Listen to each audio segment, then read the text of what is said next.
Olá, me chamo Fernanda, sou psicóloga, neuropsicóloga, e antes de falar um pouquinho mais sobre o tema, quero agradecer primeiro esse convite tão especial da Nathalie, da Clincog, que se tornou muito mais especial por ser, né, alguém de fora. Eu não conheço nem a Nathalie, nem o Jean pessoalmente, só online. Por que eu não conheço pessoalmente? Porque eu atuo no interior de Rondônia, em uma cidade bem pequena, que se chama Ariquemes. Então, recebido esse convite de pessoas que eu admiro tanto, assim, foi um grande presente para comemorar o Dia do Psicólogo. E eu vou falar um pouquinho sobre a minha trajetória, de como é que eu fui me relacionando com a neuropsicologia, como é que eu vivo, né, através da psicologia, da neuropsicologia. E para isso, assim, eu sou uma psicóloga já também um pouco antiga, eu me formei em 2004, sou de Cuiabá, Mato Grosso, já morava no calor. E quando eu me formei, eu vim para Rondônia, vim para essa cidade que é Ariquemes. Naquela época eu comecei a trabalhar com psicologia organizacional e depois eu passei no concurso do município, fui trabalhar com psicologia escolar e depois de uns 2, 3 anos eu comecei a atender como psicóloga clínica pelo SUS. E eu atendia já crianças, porque eu já tinha uma afinidade com atendimento infantil, já fazia alguns atendimentos na clínica e me identifiquei muito, que era algo, gente, que eu não pensava na faculdade, tá? Nem psicologia clínica, muito menos atendimento infantil. Comecei a atender aquela demanda do SUS e eu me deparei com uma demanda muito diferente do que eu ouvia na faculdade. Então, vocês imaginem, assim, a gente, né, hoje, assim, as faculdades estão muito mais conectadas com aquilo da realidade que vão enfrentar os alunos. Mas naquele período, quando eu fiz psicologia, a psicologia clínica era basicamente para quem tinha muita condição financeira, uma boa situação financeira.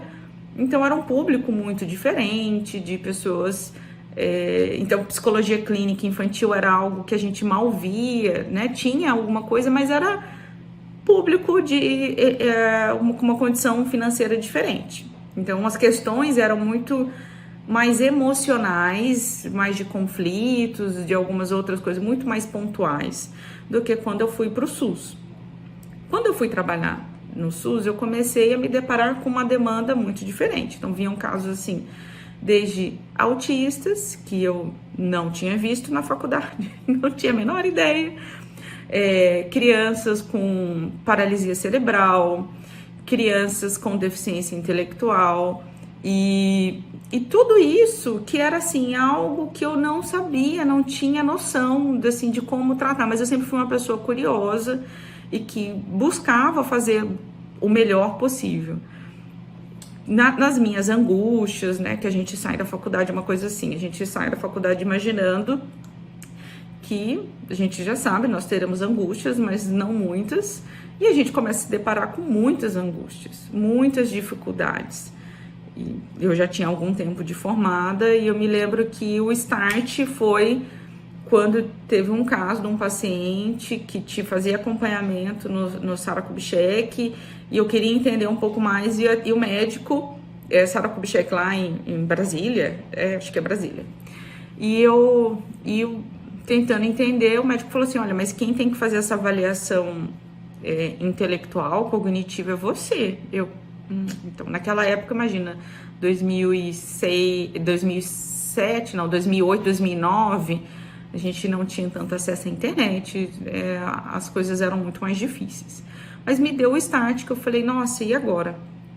Se é minha responsabilidade, eu vou ter que realmente entender, porque ele não tinha como avaliar.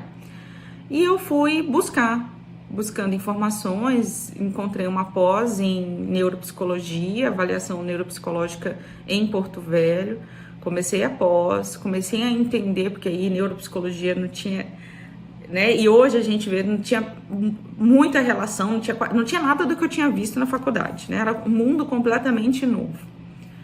E comecei a trabalhar, comecei a entender, fazendo supervisões, buscando isso, mas realmente o que deu o gás, assim, o que que deu a pegar? Deve ter uns 3 anos, mais ou menos, que fazendo contatos com médicos, que isso é uma dica que a gente fala muito de Instagram, a gente não, né? A gente vê muito na internet, mas o quanto que a gente precisa entrar em contato com os médicos e o quanto os médicos hoje são muito mais receptivos do que alguns anos atrás. E aí começou a aparecer a demanda e eu comecei a fazer, né, muita supervisão para entender que no começo também era difícil a gente encontrar, principalmente eu, como eu falei, eu moro no interior de Rondônia, uma cidade pequena, e então a gente vai aprendendo, né, que se você faz algo bom, que seja, né, bem feito, isso é muito bom, esse retorno, mas se você fizer algo ruim também, logo, logo as coisas se espalham e fica difícil, né? A cidade pequena tem essa situação. E então, após em neuropsicologia, as supervisões, grupos de estudos, cursos, eu já acho que eu já devo ter até uma carteirinha ali da Clincog de quase sócia ali, de estudante sócia, que realmente todos os cursos que são relacionados à avaliação neuropsicológica eu faço. E isso é importante. Qual que é o diferencial hoje, de que eu posso passar para vocês de dicas? Assim, quem é estudante da graduação, estude muito desenvolvimento humano, estude muito transtornos, tá? Que eles geralmente não vêm como os livros, mas a gente precisa se apegar a isso. Ah, mas eu não gosto, eu não vou trabalhar com psicologia clínica, eu vou para outra área. Gente, mas estude, tá? Estude. Por que isso? Porque mesmo que você vá para outra área, pelo menos na minha experiência, as pessoas perguntam sobre. Olha, meu filho, você não é uma consulta, né? Se você for para a área escolar, mas as pessoas perguntam e isso também vai despertar curiosidade na gente. Se você for trabalhar com psicologia escolar, você precisa entender disso até para poder encaminhar. Se você for trabalhar em psicologia organizacional, também. Então, é algo que a gente não tem como não entender. Outra coisa, testes. Estudem, busquem, entendam, porque é uma área da psicologia, a única área que é privativa do psicólogo é a avaliação psicológica. E a gente precisa conhecer bem, entender bem, mesmo que a sua faculdade não priorize, não identifique, que a gente vê como os testes são caros, muitas vezes as faculdades acabam deixando de lado essa área, colocando, os alunos acabam vendo poucas coisas e pronto, né? E aí, às vezes, tem até professor que vai dar aula, né, de avaliação psicológica que não se identifica com essa área. Isso já passa para o aluno e prejudica. É bom conhecer, é bom entender, mesmo que depois você não queira trabalhar com essa área. Outra situação, entre em contato com os médicos, com os profissionais, para ter feedback, para trocar informações, para buscar, para entender, para que ele possa te conhecer. Os médicos hoje são muito mais acessíveis.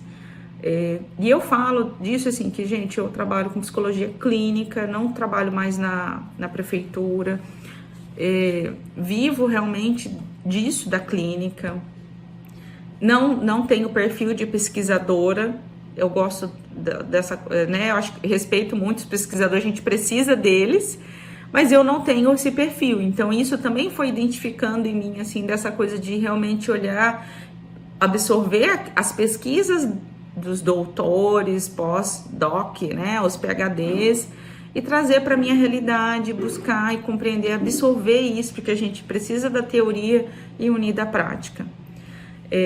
A psicologia é uma área linda, maravilhosa.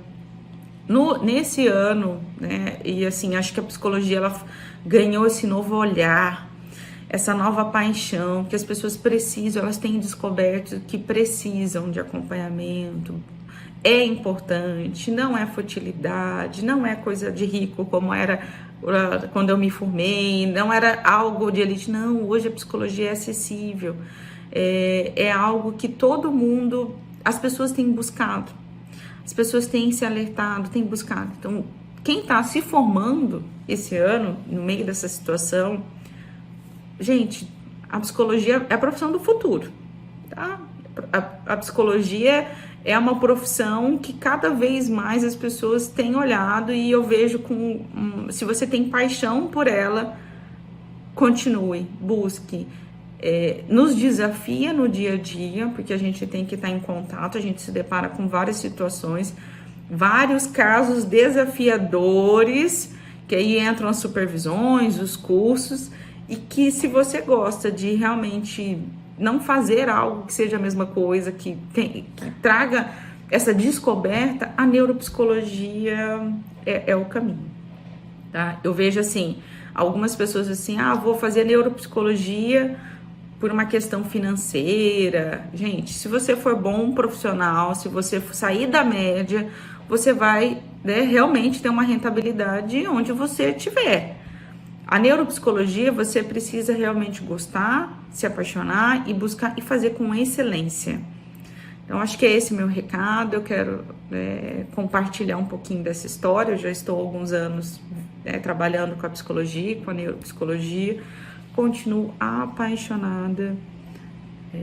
Acho que assim, essa descoberta, que aí voltando para aquele olhar que quando eu comecei a trabalhar, eu ainda estava no serviço público, trabalhando no SUS, me deu respostas para muitas coisas que eu não sabia, não entendia. Eu não entendia aquele funcionamento, como é que, então, alguém que sofreu paralisia cerebral, como é que ele tinha de melhor, como é que poderia trabalhar, como é que poderia auxiliar, e a neuropsicologia, ela trouxe isso para mim.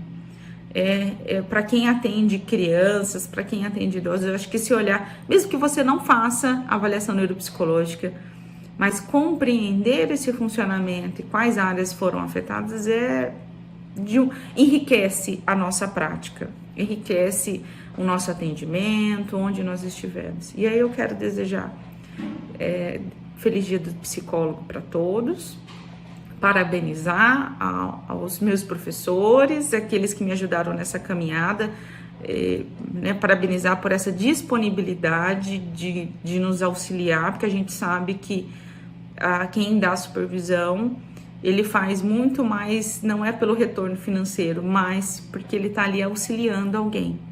Então, quero agradecer aos meus professores Jean, Nathalie e aos outros que passaram pela minha vida, desejando cada vez que estejam assim conhecendo cada vez mais a neuropsicologia e nos auxiliando, e parabenizar os psicólogos por essa profissão que é tão enriquecedora, tão maravilhosa, cheia de percalços, mas que realmente traz um significado não só para a vida do paciente, daquele outro que está do lado, mas também para o psicólogo. Então, beijos.